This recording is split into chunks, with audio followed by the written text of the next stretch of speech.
Whis visits the Grand Minister and apologizes for the disruptive status of his universe and tells him that he is there to confirm something about their angel laws and the matter regarding Merus.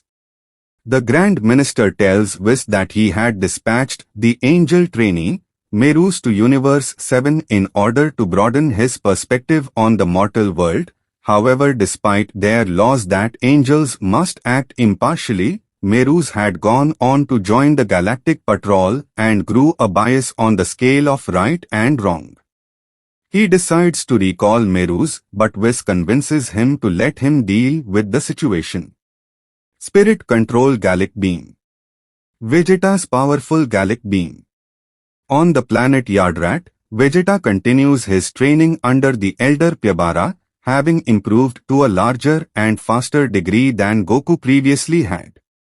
Noticing a disturbance in the city nearby, Vegeta races back to the city where he comes across Yujun along with two other of Saganbo's henchmen.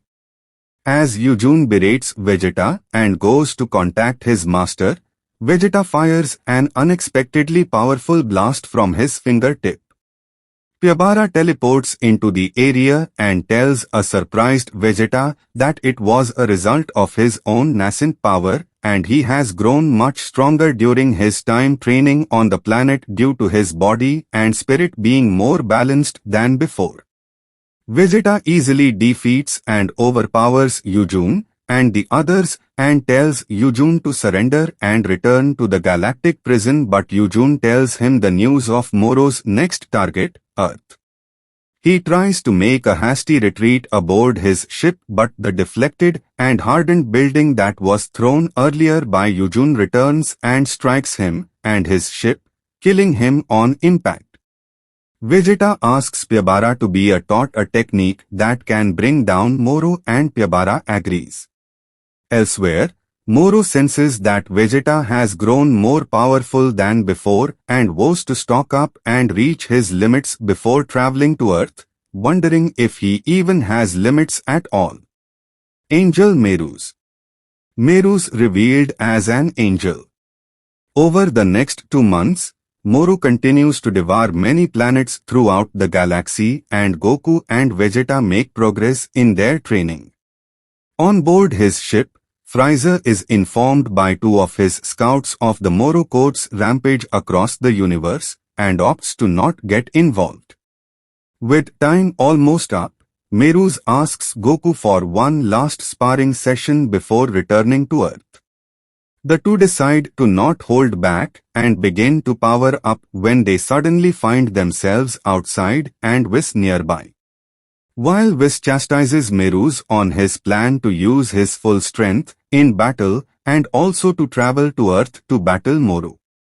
Goku is surprised to hear about Meru's angel heritage and asks what would happen if an angel were to fight. Whis tells him that angels who break their code are eradicated without a trace, the only way an angel can be removed from existence. Whis tells Merus that his time in the mortal world is now over and with a tap of his staff, reveals Meru's angelic clothing and halo. Merus apologizes to Goku but says that he has faith. Jaco and the Galactic Patrol head to the planet Earth in preparation for Moro's planned siege. There they join members of the Dragon Team Sans Goku and Vegeta who have still not arrived. On the lookout, Good Boo is returned to Earth just as Dende and Mr. Popo spot Saganbo's spaceship arriving. From the main ship, a half-dozen smaller ships emerge and scatter across Earth where the convicts intend to steal the planet's treasure before it is destroyed.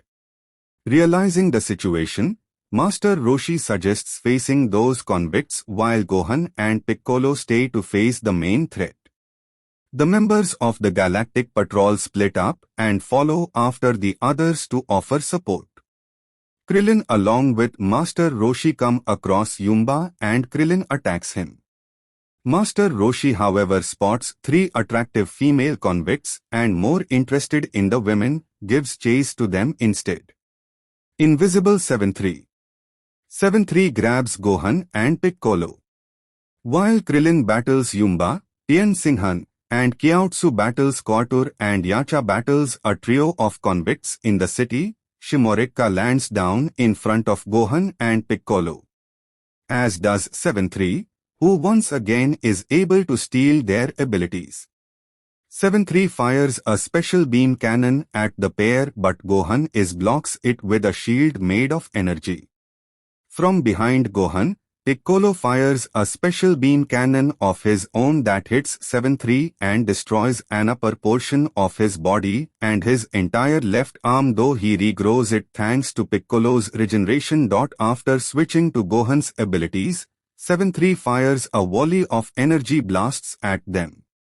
Gohan charges forward, using Piccolo's assisted energy blasts as footholds to close in quickly and punches 7-3 into the sea. He emerges soon afterwards, and as the battle continues, Gohan and Piccolo unleash a unison Masenko and special beam cannon that once more severely damages 7-3, though it does not finish him off. Shimorika urgently tells 7-3 to switch over to Moro's ability, and he does so to drain their energy, but they are suddenly kicked in the face by the arriving Android 17 and Android 18. Piccolo voices the need for having the two androids present due to them not having ki that can be absorbed. On board Saganbo's spaceship, Moro derides his men for not even performing to his lowest of expectations and ponders on which one of Earth's saviors he will devour first. Meanwhile, on planet Yardrat, Vegeta continues his training, and although he notices the situation on Earth, he decides not to go until he has mastered his current new technique. In another part of the universe, Goku stops by on a planet to ask the locals for directions to Earth. On Kami's lookout, Bulma finishes setting up monitors so the others can watch the battles below. Krillin launches a chain destructo disc at Yumba, though he deflects them through rotating his body at extreme speeds. He knocks Krillin down hard, but he is able to get back on his feet to continue. When Yumba dodges another wave of destructor. Elsewhere, Tien and Kyaotsu continue their battle against Kotor, but Tien is unable to harm him with physical attacks due to his hard exterior as a metalman.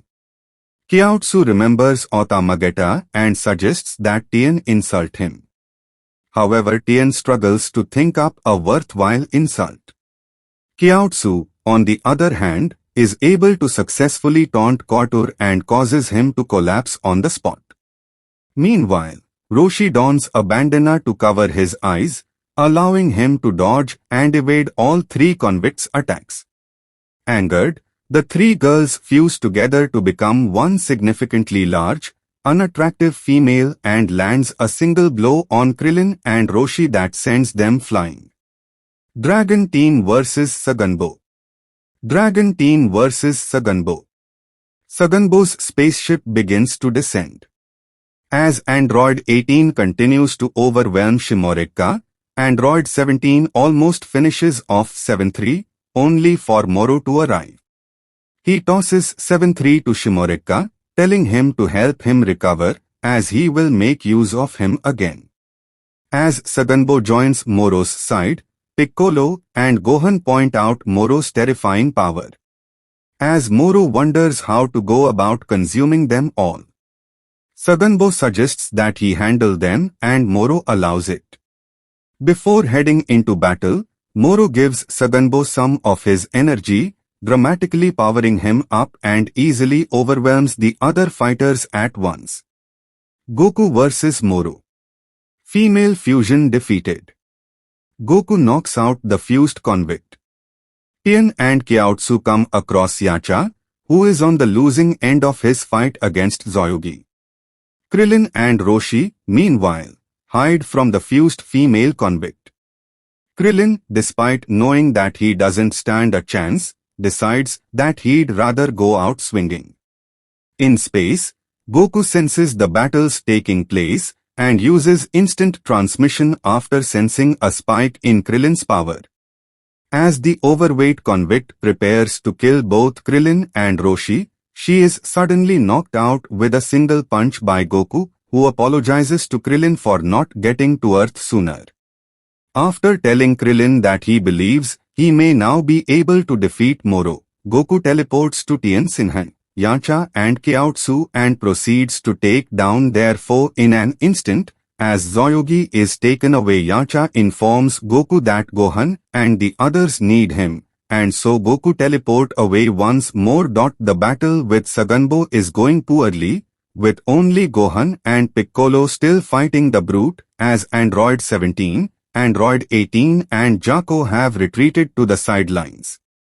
Jaco questions Saganbo as to why he would work for Moro, with the former convict explaining that it was because Moro saved the prisoners from the galactic prison. Suddenly Saganbo is attacked by Goku, moving too fast for anyone but Moro to see, and is sent flying to Moro, who knocks him aside. At Moro's request, Goku reveals himself. However, Saganbo gets back up, having been powered up by Moro when he knocked him aside. Goku engages Saganbo as a Super Saiyan Blue and overwhelms him, despite multiple power-ups from Moro. Goku demands that Moro stop powering up Saganbo, as it will